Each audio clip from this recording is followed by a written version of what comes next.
Hunger incidents sa bansa bumaba sa tulong ng walang gutom program ng Pangulo at DSWD. Poverty self-rating bumaba rin. Alinsunod sa direktiba ni Pangulong Ferdinand R. Marcos Jr.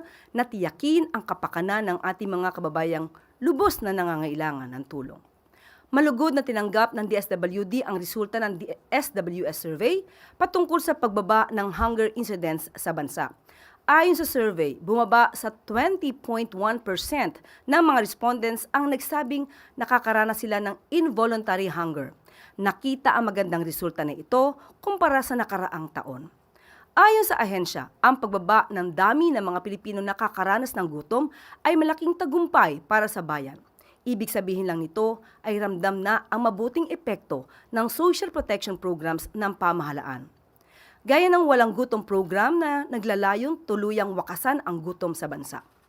Ayon din sa utos ni Pangulong Marcos Jr., palalakasin pa ng DSWD ang walang gutom program upang palawakin ang coverage nito at makapaglingkod sa 300,000 beneficiaries ngayon 2026.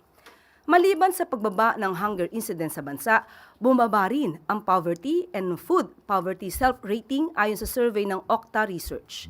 Batay sa resulta na pinakahuling tugon ng masa survey, bumaba na lamang sa 37% ng respondents ang nagsasabing sila ay mahirap. Malaking pagkakaiba mula sa 54% noong September ng nakaraang taon. Ayon sa tala ng Okta, ito ang pinakamalaking pagbaba ng self-rated poverty sa loob lamang ng 3 buwan. Bumaba din ang food poverty incidence sa antas ng 30% mula sa dating 49%.